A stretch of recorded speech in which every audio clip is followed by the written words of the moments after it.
नमस्कार साथियों। मार्च का महीना शुरू होते ही प्रधानमंत्री आवास योजना की पहली किस्त को लेकर चर्चा तेज हो गई है और अभी तक आधिकारिक रूप से अंतिम तारीख घोषित न होने के कारण लाखों लाभार्थी असमंजस की स्थिति में हैं। हर दिन लोग यही जानना चाहते हैं कि वह निश्चित दिन कब आएगा जब स्वीकृत धनराशि सीधे उनके बैंक खातों में जमा की जाएगी। बीते दिनों में आपने कई तरह के दावे सुने होंगे जिनमें अलग अलग तारीखों की बात कही गई। कहीं बिना प्रमाण के खबरें फैलाई गईं तो कहीं केवल अनुमान के आधार पर जानकारी दी गई। लेकिन इस बार हम आपको स्पष्ट, व्यवस्थित और ताज़ा आधिकारिक अपडेट साझा कर रहे हैं। मार्च 2026 से संबंधित नई सूची जारी कर दी गई है और अब वास्तविक स्थिति को समझना जरूरी हो गया है। सबसे अहम प्रश्न यही है कि पहली किस्त का वितरण किस संभावित तारीख से शुरू हो सकता है, किन लाभार्थियों के नाम सूची में दर्ज किए गए हैं और किन आवेदनों की प्रक्रिया अभी अधूरी है। आगे आपको पूरी जानकारी क्रमवार बताई जाएगी ताकि आप भ्रम से दूर रहकर अपनी स्थिति की सही जांच कर सकें। इस बार सरकार ने योजना के लिए कुल 218 लाख करोड़ रुपए का व्यापक बजट स्वीकृत किया है, जो अब तक का बड़ा वित्तीय प्रावधान माना जा रहा है और इसका उद्देश्य ग्रामीण तथा शहरी क्षेत्रों में पात्र परिवारों को पक्का आवास उपलब्ध कराने की प्रक्रिया को तेज करना है। यह आवंटन दर्शाता है कि योजना को प्राथमिकता दी जा रही है और भुगतान प्रक्रिया को चरणबद्ध तरीके से आगे बढ़ाया जाएगा।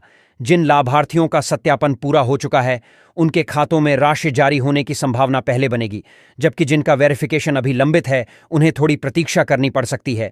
इसलिए अपनी आवेदन स्थिति, बैंक खाते की सक्रियता और दस्तावेजों की पुष्टि अवश्य जांच लें ताकि पहली किस्त जारी होने के समय किसी प्रकार की देरी या बाधा का सामना न करना पड़े।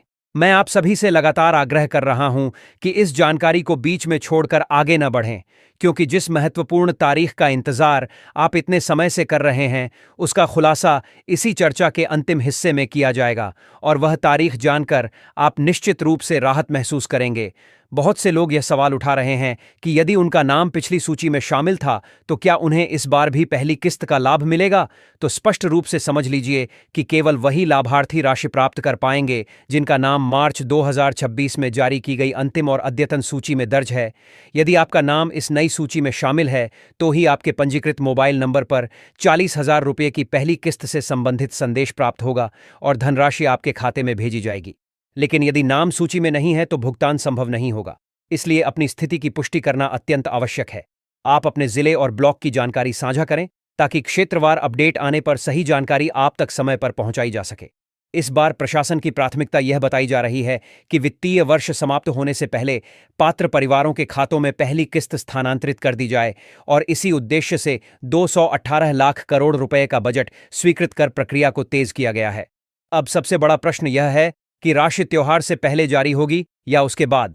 तो समझ लीजिए कि विभागीय स्तर पर फाइलों की जांच और तैयारियां लगभग पूरी कर ली गई हैं और जैसे ही केंद्रीय स्तर से डिजिटल स्वीकृति दी जाएगी उसी क्षण से बड़ी संख्या में लाभार्थियों के बैंक खातों में धनराशि जमा होने की प्रक्रिया प्रारंभ कर दी जाएगी। यह बात विशेष रूप से समझ लेना जरूरी है कि यदि आपका बैंक खाता आधार संख्या से डीबीटी मोड में सही तरीके से जुड़ा नहीं है तो स्वीकृत राशि आपके खाते तक पहुंचने में रुकावट आ सकती है। इसलिए सबसे पहले अपने बैंक और आधार की स्थिति की पुष्टि कर लें, क्योंकि भुगतान प्रक्रिया पूरी तरह प्रत्यक्ष लाभ अंतरण प्रणाली के माध्यम से की जा रही है। यदि लिंकिंग अधूरी है तो राशि सिस्टम में अटक सकती है और देरी हो सकती है।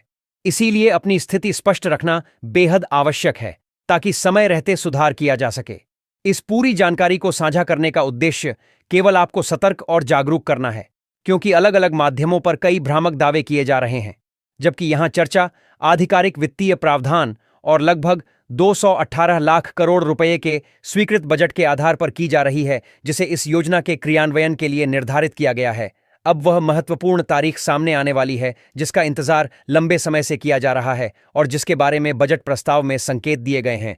लेकिन उससे पहले यह भी सुनिश्चित कर लें कि आपने अपने आवास स्वीकृति की स्थिति की जांच कर ली है या नहीं, क्योंकि जिनका हाउस सैंक्शन अभी अपडेट नहीं है उन्हें पहले अपनी पात्रता की पुष्टि करनी होगी। यह बजट किसी सामान्य घोषणा का हिस्सा नहीं, बल्कि उन परिवारों के लिए एक बड़ा अवसर माना जा रहा है जो वर्षों से पक्के घर की प्रतीक्षा कर रहे थे। विभागीय स्तर पर जिलों को धनराशि आवंटित करने की प्रक्रिया शुरू की जा चुकी है और चरणबद्ध तरीके से आगे बढ़ाई जा रही है। अब अगला चरण लाभार्थियों के बैंक खातों में सीधे राशि जमा होने का है।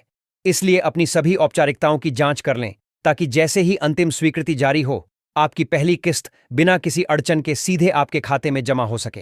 क्या आप उस निर्धारित तारीख की जानकारी पाने के लिए तैयार हैं जिसका इंतजार लंबे समय से किया जा रहा है और जो आपके आवास स्वीकृति की प्रक्रिया को नई दिशा दे सकती है? यदि आप सचमुच अपनी स्थिति स्पष्ट करना चाहते हैं तो सबसे पहले अपने क्षेत्र और ग्राम का सही विवरण जांच लें ताकि जारी की गई सूची से मिलान ठीक प्रकार से किया जा सके। अब बात करते हैं उस ताज़ा सूची की जो मंत्रालय स्तर से हाल ही में जारी की गई है। इस सूची में प्राथमिकता उन पात्र परिवारों को दी गई है जिनके पास स्वयं की भूमि उपलब्ध है, लेकिन आर्थिक संसाधनों की कमी के कारण वे निर्माण कार्य शुरू नहीं कर पा रहे थे। इसी आधार पर लगभग 218 लाख करोड़ रुपए का व्यापक बजट अलग रखा गया है ताकि वास्तविक जरूरतमंदों तक सहायता पहुंचाई जा सके। जानकारी के अनुसार पहली किस्त की राशि बहुत जल्द लाभार्थियों के बैंक खातों में स्थानांतरित की जाने वाली है और जिस अंतिम तारीख का सभी को इंतजार था वह अब स्पष्ट हो चुकी है। विभागीय स्तर पर 25 मार्च से 31 मार्च के बीच भुगतान प्रक्रिया को पूरा करने की रूपरेखा तय की गई है। हालांकि आधिकारिक तौर पर डिजिटल स्वीकृति और बटन दबाकर राशि जारी करने की निर्धारित तिथि 27 मार्च 2026 बताई जा रही है। इसलिए सभी पात्र लाभार्थियों को उस दिन अपने बैंक खाते की स्थिति अवश्य जांच लेनी चाहिए, क्योंकि स्वीकृत किस्त उसी दिन से चरणबद्ध तरीके से क्रेडिट होनी शुरू हो सकती है। यह वही क्षण होगा जब लंबे समय से प्रतीक्षा कर रहे परिवारों के लिए अपने पक्के घर का सपना साकार होने की दिशा में वास्तविक शुरुआत मानी जाएगी। यदि आपके दस्तावेज, सत्यापन और बैंक विवरण पूरी तरह सही हैं, तो निर्धारित समयावधि में राशि आपके खाते में दिखाई दे सकती है। अतः किसी भी प्रकार की अफवाह पर ध्यान देने के बजाय आधिकारिक तिथियों और प्रक्रिया पर भरोसा रखें और सुनिश्चित करें कि आपकी सभी औपचारिकताएं पहले से पूर्ण हों ताकि भुगतान में कोई बाधा उत्पन्न न हो।